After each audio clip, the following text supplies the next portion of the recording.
ትሁትና ናቲ በመጨረሻም ተለያዩ።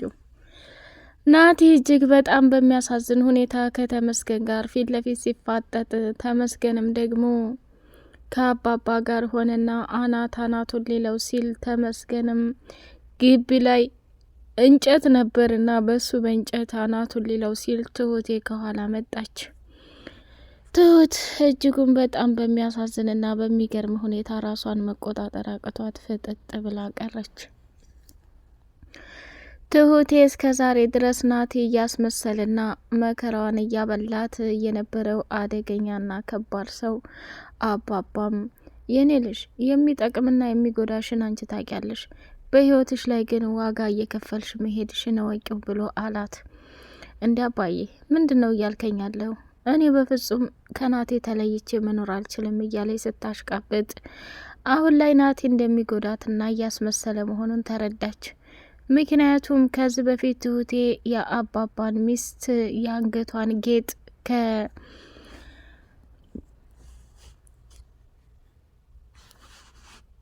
ይዛ መታ ነበርና ከተመስገን ጋራ ለአባባ ሰጥተው፣ እሱም የእሷ ትውስታዬ አለሜ ደስታዬ እያለ ያንን ጌጥ እያሸተተና በዛ በጌጥ ውስጥ ብዙ ስሜቶችን እየገለጸ ነበረ። መጨረሻ ላይ በጣም በሚያሳዝንና በሚገርም ሁኔታ ናቲ ከእድል ወይንም ከአባባ ሚስት ልጅ ጋር አብሮ የአባባ ሚስት ከዛ ቦታ ላይ እንዳትወጣ ወይንም ተመስገንና አባባ እንዳያገኟቸው ትግል እያደረገ ነበረ። እሷም ደግሞ የማየ ጌጥ ባለፈው ሰዎቹ ወስደውት ነበር፣ ስለዚህ የእሷን ጌጥ እንድታመጣልኝ ይፈልጋለሁ ብላ ስትለው እሺ ፈላልጌ ያመጣልሻለሁ ብሎ ወደ ትሁቴ ዘንድ ሰተት ብሎ ከሄደ በኋላ የአባባን ቤት ሶፋውንም ጠረጴዛውንም ቤቱንም ሁሉንም እያሰሰና እየፈለገ ይገኛል። ትሁቴን እጅጉን በጣም በሚገርም ሁኔታ ቆይ አንተ ምን እያደረክ ነው? ምን እየሰራህ ነው? ብላ ስትጠይቀው እኔ ምንሽ ትሁቴ ባለፈው ላንቺ ለአንገትሽ ጌጥ ሀብል ገዝቼልሽ እዚያ አስቀምጨው ጠፋብኝ፣ እሱን እየፈለግኩ ነው አይደል? እንደዛ ነው እንዴ አለች። እኔ ምንሽ ትሁቴ አባዬ ባለፈው የሚስቱን አንገት ጌጥ አምጥታችሁ ስትሰጡት ምን ተሰማው አላት። በጣም ደስ ብሎታል እናትዬ፣ ምንም ቢሆን እኮ አባዬና እማዬ ብዙ መከራና ስቃይን አሳልፈዋል፣ ስለዚህ ደስ አይለውም ብለህ ነው እንዴ አለች። እሱማ ልክ ነሽ፣ ደስ ሊለው ይገባል። ሆኖም ግን ይህንን ነገር ያደርጋል ብዬ እኔ በፍጹም አላሰብኩም። ስለዚህ ከባድና አደገኛ ስህተት እየተፈጠረ ነው ያለው ብላ አለች። እኔ ምልሽ ትሁቴ ልክ እንደ አባዬ ሚስት አይነት ሀብል ልገዛልሽ ፈልጊያለሁ። እሱን ሀብል ለምን አምጥተሽ አትሰጭኝም? በሱ ተመሳሳይ ላሰራልሽ እና አላደል የድሮም ስለሆነ ብዙ ታሪካዊ ትዝታዎችን ያስተምራል። እሺ ያለችና ትሁት ስለነቃች በጣም ደስ ብሎናል። ሰተት ብላ ወደ ሀብል አለበት ቦታ ላይ ከሄደች በኋላ ይሄ ነገር በጣም የሚገርምና የሚደንቅ ነገር ነው። ቆይ እንዴት ለምን እያለች ብቻዋን ስትፈላሰፍ መጨረሻ ላይ እንግዲህ በሚደንቅና በሚገርም ሁኔታ ያንን ሀብል ትሁት ቀይራ መጣችና የታባክ እስከ ዛሬ ስትጫወትብኝና ስትቀልድብኝ የኖርከው የእጅህ ማግኘት አለብህ። ስለዚህ ምንም ቢፈጠር ምንም እያንዳንዱ ዋጋና መስዋዕትነት ለመክፈል እንትን ማለት አለብን ብላ አለች ማለት ነው። እንግዲህ ትሁትም ያንን ጌጥ ቀይራ ሰጠይና እውነት አንተ አባዬ እንደሚልህ የተቀየርክና የተለወጥክ ሰው ከሆንክ በጣም አደገኛና ትልቅ ውሳኔ እንደምወስን እወቅ። እኔ ትሁት ማን እንደሆንኩኝ አታቀኝም አለችና ያንን ሀብል ቀይራ ሰጠችው። ናቲም ያንን ሀብል ወደ ድል ዘንድ ሊመልስላት ሲሄድ አባባና እንግዲህ ተመስገን ቀድመው እዛ ቦታ ላይ ተገኝተዋል። ሰላም ሰላም፣ ውድ የተከበራችሁ የሌላ እንዴ መሐመድ ቤተሰቦች፣ እጅግ በጣም ተወዳጁና በጉጉት ስንጠብቀው የነበረው የትሁቴ ድራማ እንደቀጠለ ይገኛል። ቻናሉን ላይክ፣ ሰብስክራይብ እያደረጋችሁ ለምታበረታቱን ውድ መልካም ቤተሰቦቻችን እናመሰግናለን። እጅግ በጣም አስተማሪውና በጉጉት ስንጠብቀው የነበረው ትሁቴ ድራማ እንደቀጠለ ይገኛል። አባባ ሚስቱን ለማግኘት በጓጓበትና በተደሰተበት ሰዓትና ጊዜ ሰተት ብለው አባባና ተመስገን ወደ ተባለው ቦታ ወደ ቤት ሄዱ።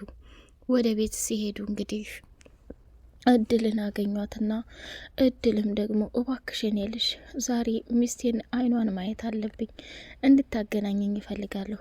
ዛሬ እኮ ከዛ ቦታ ላይ እንድንወጣ አልተፈቀደልንም ነበር፣ ግን ውጡ ስላሉን እሱም ደግሞ በፍጹም እንዳትወጡ ብሏል። ስለዚህ የተፈጠረውን ነገር በሙሉ እባካችሁ እማዬኔ ምንም እንድትሆንብኝ አልፈልግም፣ ችግርም እንዲገጥማት አልፈልግም። ስለዚህ እናንተ እየመጣችሁ ሌላ ችግር አትሆኑብኝ ብላ አለች። እሷም በጣም ተገረመችና አባባም ደግሞ እባክሽን የልሽ እኔ ውዴን በጣም ነው መወዳት፣ በጣም ነው ማፈቅራት። እሷም ደግሞ ለአንቺ እናትሽ ናት። እሷን አገኘሁ ማለት አንቺን ጣልኩ ማለት አይደለም።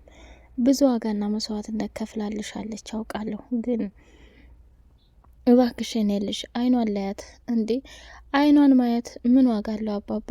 ሚስትህን አግኝተህ ካልሳምካት ካላቀፍካት ምንም ትርጉም የለውም አለች። እባክሽ እባክሽ አንቺ እንኳን ተረጅኝ፣ እኔ በየቦታው መንከራተትና መሰቃየት ይበቃኛል ብሎ ተናገረ ማለት ነው። ተመስገንም ቢሆን አባዬ ተረጋጋ፣ ለሁሉም ነገር ለበጎ ነው። ሁሉም ጊዜውና ሰዓቱ ሲደርስ እውነት ይሆናል። ዋናው ነገር በህይወት መኖሯ ማመንህ ነው። እኔ ካላየዋት በፍጹም አላምንም። አለማየት እኮ ከባድ ነገር እየፈጠረብኝ ነው ያለው ብሎ አባባ ማዘነ። መጨረሻ ላይ ትሁቴ እየተብሰለሰለች ናቲ በድጋሚ በምሽቱ ሲመጣ አባባ መቤት ነበርና ምን አይነት ብልግና ነው? አንቺ ቢያንስ ለክብርሽ መጨነቅ የለብሽም? ይሄ ልጅ እንደዚህ እየተቆላጨለጨ ያለው ማንም እንደሌለ ጊዜና ሰዓቱን ጠብቆ በዚህ በምሽት የመጣው ምን ፈልጎ ይመስልሻል? ትሁት ቤቴ በፍጹም እንዲደፈርና እንዲቆሽሽ አልፈልግም ብሎ በጣም ተናደደና አባባም ከዛ ቦታ ሄደ። ናቴን በፍጹም ሊያየው አልፈለገም። ትሁቴ እንግዲህ ቡና ፈላላችና አባባም እኔ ስራ አለኝ ወደዛ ስራ መሄድ አለብኝ ብሎ ከተመስገን ጋር አወራ። ተመስገንም አባዬ እንግዲያውስ ማታ ቡናውን አብረን እንጠጣለን፣ እኔም ከባድ ስራ አለብኝ አሉና ተያይዘው ሲወጡ ትሁት ተመስገን ቡናውን ስላልጠጣና አልጠጣም ስላለ በጣም መናደድና መቃጠል ጀመረች። ናቲም ደግሞ ትሁት ከሱ በላይ አንቺ እያናደርሽ መሆኑን ማወቅ አለብሽ፣ ምክንያቱም ከምታስቢውና ከምትገምችው በላይ እሱ ቡናውን ስላልጠጣ አንቺ በጣም ተናደሻል አለቻት። አይደል ይህም ነገር አለ እንዴ?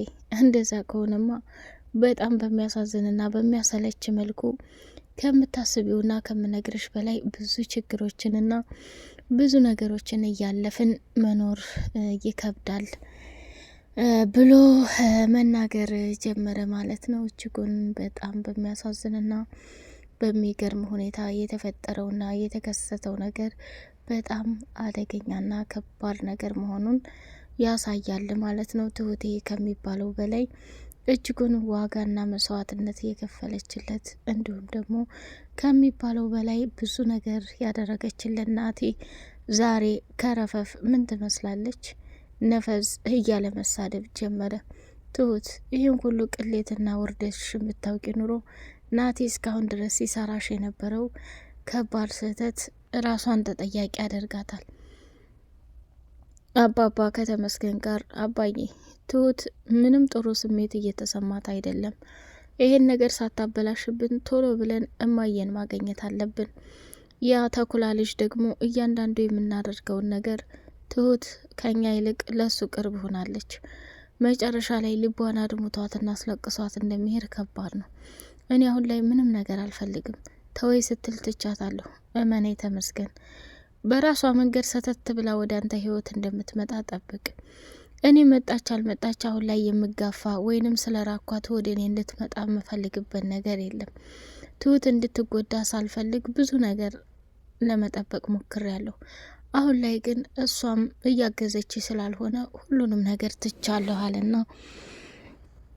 አባባም ውስጡ እየተሰበረና እያዘነ ሰተት ብሎ እጅግ በጣም በሚገርም ሁኔታ ወደ የት ብሄር ነው ትሁቴን እንግዲህ ተሰናብተው ወደ ሚስቱን ለማግኘት እንትን ሲል ይሄ ተኩላ ናቲ ከእናቱ ጋር ተደዋወለና እናቴ ያልሽኝን ነገር በሙሉ እያደረግኩ ነው። በፍጹም አሁን ሚስቱን ሊያገኛት አይችልም። ይሄ ሽማግሌ ሚስቱን ለማግኘት ትልቅ አቀበት እንደሆነበት ብታውቂ ኑሮ ብሎ አላት።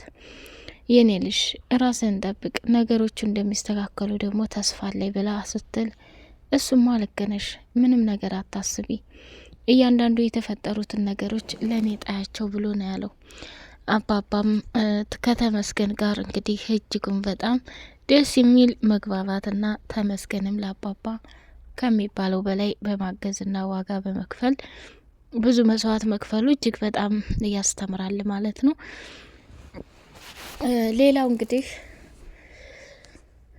እድልም የተቻላትን በሙሉ በማድረጓ ትልቅ ነገር አድርጋለች። የትሁቴ አሁን ትልቁ ጨዋታና እርምጃ እንደቀጠለ ይገኛል። እሱ ምንድን ነው? ተመስገን እስከ ዛሬ ድረስ ሲያታልላት ሲጫወትባት የነበረው እንዲሁም ደግሞ አባባ አሁን በምን አይነት መልኩ ይቅር ይላት ይሆን? ምክንያቱም አባባን ሳትሰማ እየሰማችና እያዳመጠች የነበረው በሚያሳዝንና በሚገርም ሁኔታ እሷ ነበረችና መጨረሻ ላይ እንግዲህ ናቲ በዛ አይነት መልኩ አውልቆ ሲጥላት ምን አይነት ጉድ ይሰማት ይሆን? ከተመስገንስ ጋር አብራ ተቀጥል ይሆን? አባባና ተመስገን ፊት ለፊት ናቲን ገጥመውታል። ናቲን ከጣሉ በኋላ ሰተት ብለው ወደ ቤት ገብተው ሚስቱን አንጠልጥሎ ወደ ገጠር ወደ ከተማ ይሄድ ይሆን የሚለው በጣም ትልቅ ነገር ነው። ተመስገን ያደረገው ነገር እንግዲህ ፊት ለፊት ናቲን ሲጥ አድርጎ እያሰቃየ ይገኛል። በሩን ቆርቁሮ ገባና እድልን ማንቁርቷን ይዞ አንቺ ማትረቢ ምን አባሽ እየሰራሽ ነው?